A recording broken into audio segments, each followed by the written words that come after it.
gridiron fanatics out there. Glad you could join us here on this holiday weekend for another edition of Gridiron Gab Pro Style.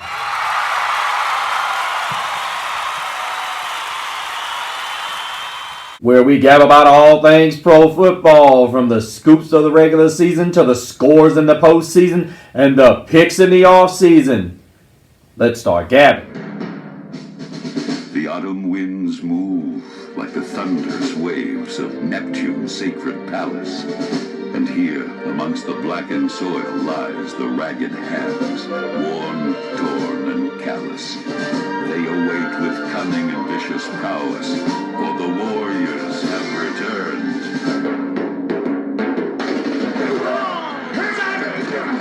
Come on, Dutch! Don't do it! Woo! No way! Woo! 85!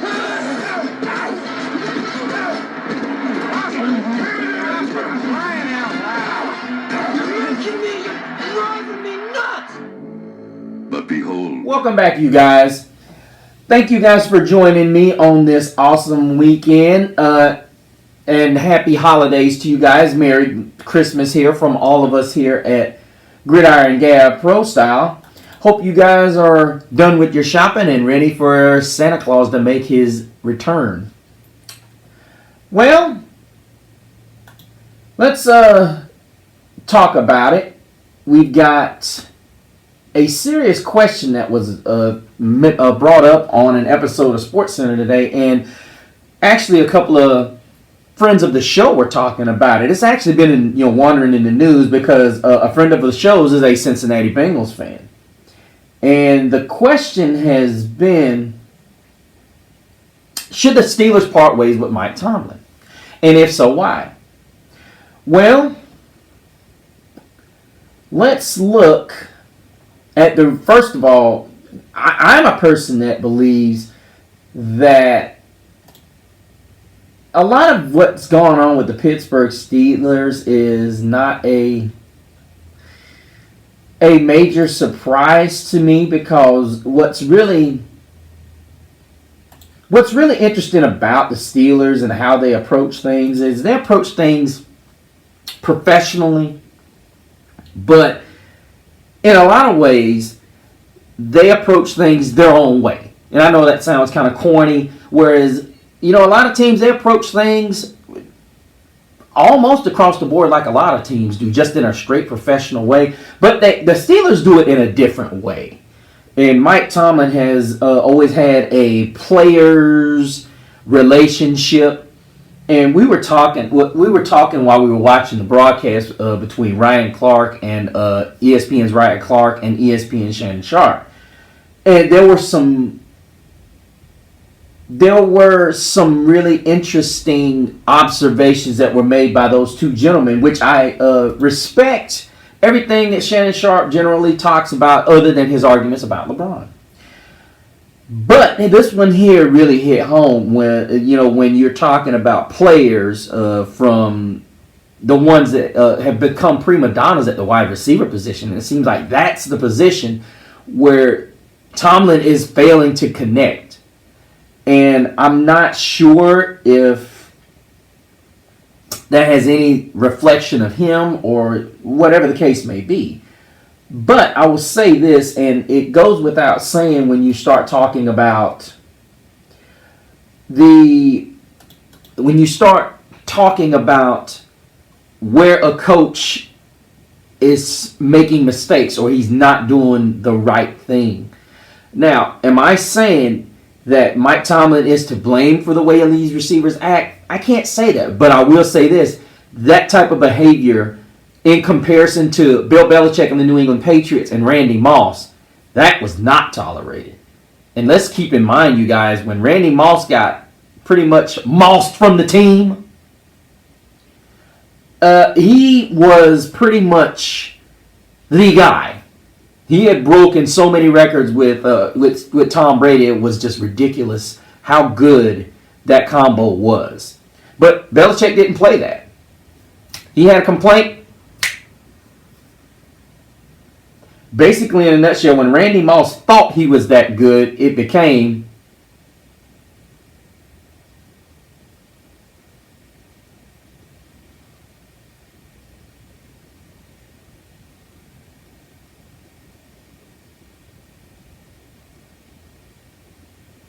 Unfortunately, Randy Moss didn't get this memo. And that is why ultimately one of the greatest duos was broken up. Reality is a hard thing to... Reality is a hard thing for some people to wrap their heads around. And for some people, what is very difficult for some people to grasp in their own realities. And unfortunately, you're seeing when you have coaches like Mike Tomlin, unfortunately, there are guys that are going to be burned. And the thing about, he's going to get burned in this situation. Now, he's had one heck of a run. I mean, let's not even pretend that Mike Tomlin is a guy that is going to be, going to be short of, is going to be short of opportunities when he leaves, Pittsburgh.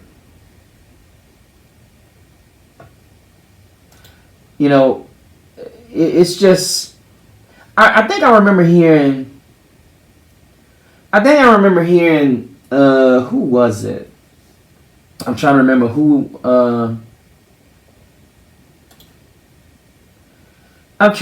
it was that said something. I think it was Cassidy Hubbard said it on this very episode.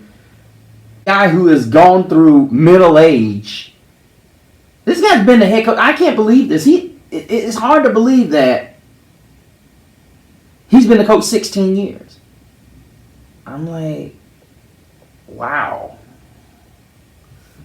This is pretty darn just, I'm like blown away. It's like,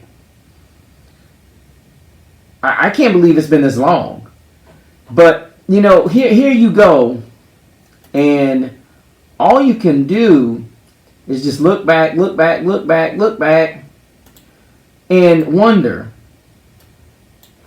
is it time for a change of the guard? And you're looking at Bill Belichick. Is it time for a changing of the guard?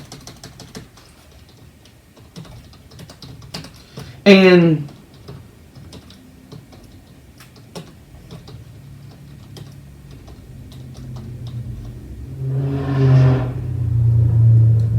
and honestly, I look at this and I say, not to be disrespectful, but even Bill Cowher was in the game. He was in the game for 15 years. So, I mean, I would say, if, in all fairness, this is a time of the changing because this voice has gotten old. To the Steelers, of course. Not to management, but you're talking about a guy who has not been competitive since probably, I would say, about 3 to 4 years, since Roethlisberger was about to retire. Because let's keep it honest. Really, the weakness in Pittsburgh has been the quarterback position. And honestly, they have not gotten that correct. I don't know if I should blame Tomlin or the GM or even the ownership of Pittsburgh, why they waited so long not to put somebody in that quarterback position. Because Roethlisberger was having 1, 3, maybe 4 games that were up to his standard a season. That third year from his retirement. And then the next to the last year he played maybe 1 or 2. And then the last season it was just dude, why didn't you retire? And to me, Mike Tomlin is such a good players coach that he's a good players coach by default. He's not default, but by fault. He's a players coach to fault. That it puts the team in jeopardy. It just does. And it's a bad look. And honestly, it's not a situation that you want to dabble in. It's not a situation that you want to even consider playing with, because that's not what you want to do. That's not what I would want to do personally. But let's also give dues to where it's due. Tomlin is a champion. He's a championship coach. And, I give him all the props. He is a champion, as I said, and he's never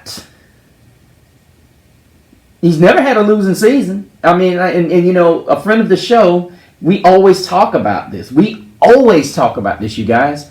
Like, this season, they're sitting, if I recall correctly, they're sitting with 3 games remaining.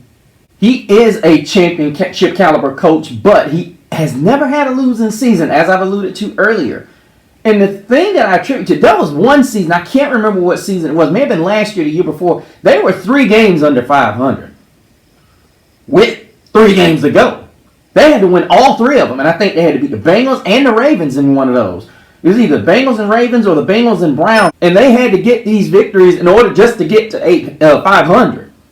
And they did it, and it was a huge press release. Could they get to 500? And if they didn't, would this be the end of Mike Tomlin as coach of the Steelers? But he still managed to do that. And what's really tough is you're watching a guy who's got a really good coaching legacy. He's always had of the 16 years he's been there, he's always been in the playoff talks until here recently. Always been in the division talks. And now all of a sudden you get a guy like George Pickens, who in my opinion, when he came out of Georgia, talent was there. The work ethic wasn't. And I think that is a situation that here is indicative of possibly what has not transpired for Tomlin and these Steelers post Ben Roethlisberger era. But I can honestly tell you, I believe that the Tomlin era was already in disarray without Ben. You look at the Antonio Brown situation, even go back to the Santonio Holmes situations and whatnot. It's almost like these wide receivers, since the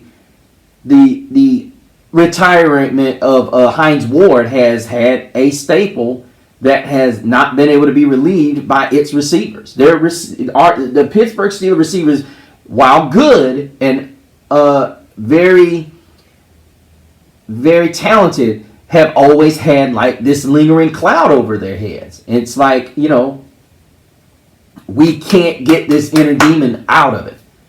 And we just keep having problem after problem after problem after problem. And it's just hard. It's really difficult to see where Mike Tomlin's team is headed. And it seems like maybe this is where I'm not going to say that I'm uncomfortable saying this, but ultimately I think there may be a situation where they may have to go, pull the plug. And you don't want to do it that way. You don't really want to do it in that way, because he's been so valuable to the franchise in taking that torch that was carried for a decade and a half by Bill Cowher. And the Steelers are going to have to find a guy, and this is why I think this is such a hard decision to make, because whom the Pittsburgh Steelers hire is going to have to be a coach that has the same type of stability and the type of stable characteristics that's going to carry this Steeler team into the next decade completely.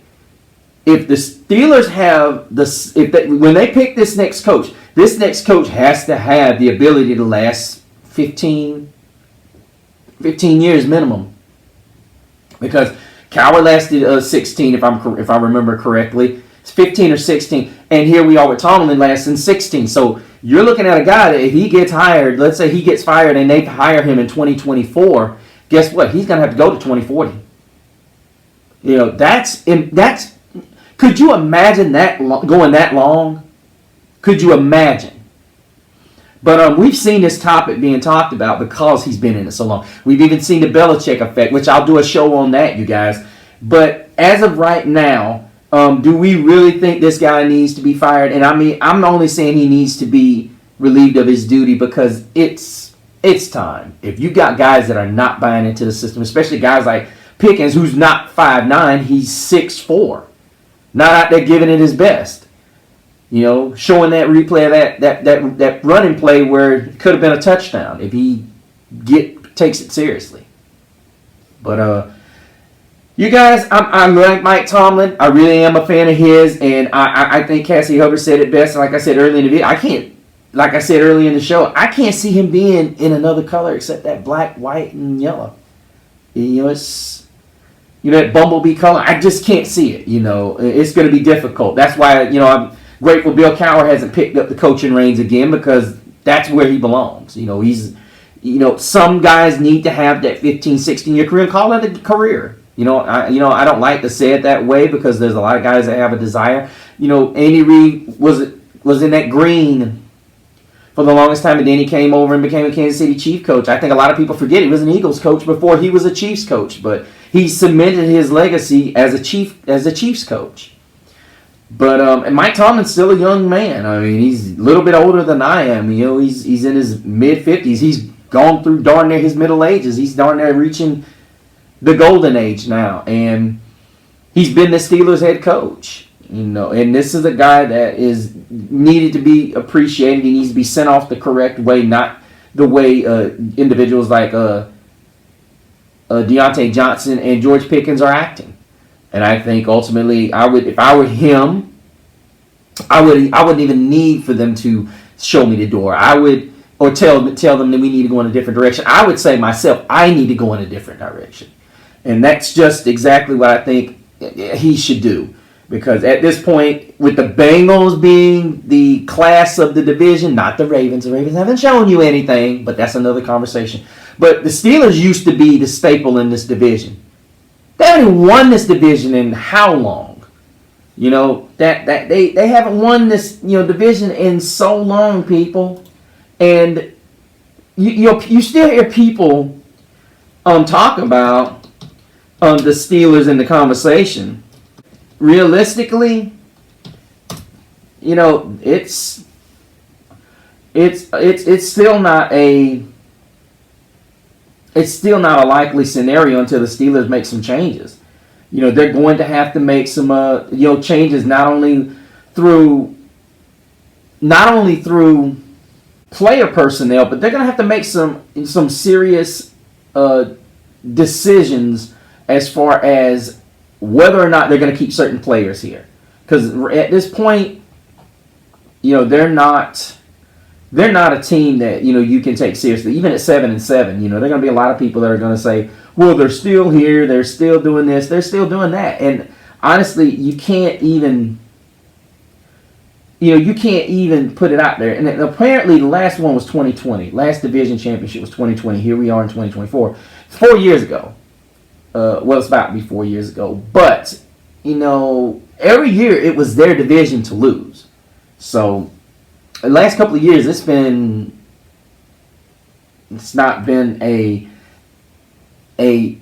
locked in, that they're in the division mix. Now, granted, the Ravens are running away with it, but now you're looking at a game where that they've got Saturday, between them and division rival the Cincinnati Bengals, whom without Joe Burrow are one game better than the Steelers. All of a sudden, the Cincinnati Bengals are one game better than the Steelers. And now let's look at this. Because that was at one point that the Ravens and the Steelers were right there, fighting this thing. Now, granted, they lost their quarterback. I admit that. They did lose the key component to that offense, but I kind of agree with the whole aspect of Ryan Clark saying that they need to move on, because you look at this division, Pittsburgh's at the bottom of the division.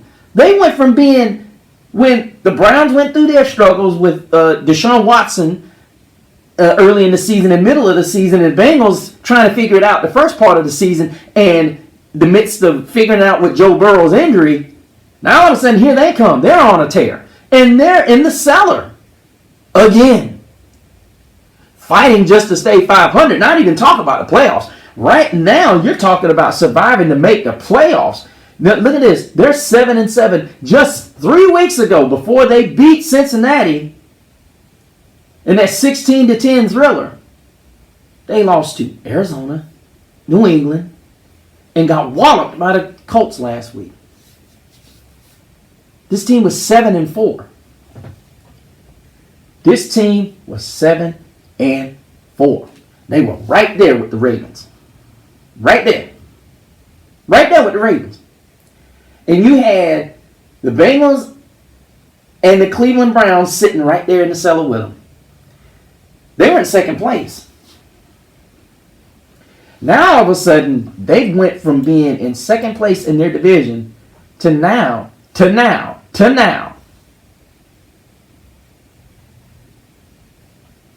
don't exist.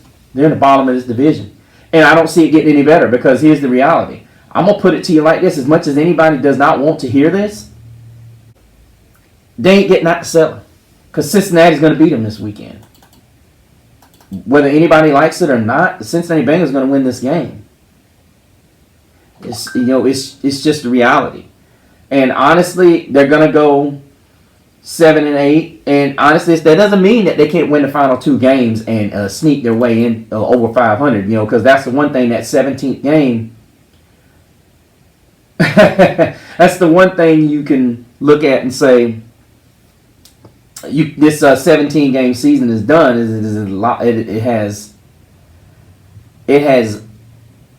doesn't give you the ability to be 500 anymore. You're either going to be over 500 or sub 500. So you can't just ride the 8-8 wagon anymore. You're either going to be 9-8 or you're going to be 8-9. One of the two. It's not in between. But guys, that's going to do it for me. Let me know what you guys think. I'm going to put a poll up for you guys. And let you guys check it out and come with me. And because I like Mike Tomlin. Don't like the Steelers. Don't even like the way he coaches at times. But he's successful.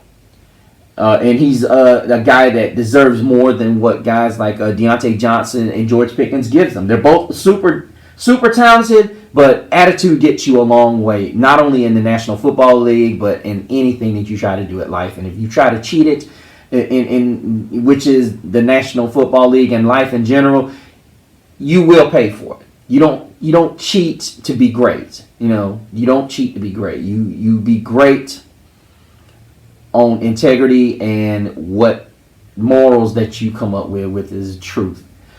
But anyway, I wish you guys a Merry Christmas, and make sure you go to the Facebook page and Instagram page and check us out. And make sure that you comment on the show up underneath in YouTube, and make sure you comment on the poll that we're going to have up on Facebook. But until the next time, Merry Christmas, you guys. And enjoy your family, love on your family, and you guys have a great time until we meet again. Same Gap channel, same Gap platform. But behold, there is a warm breeze that comes from the west. The blazing sounds of victory fuel their everlasting quest. It is a call to arms, for they are here. An army that has the will to challenge and the will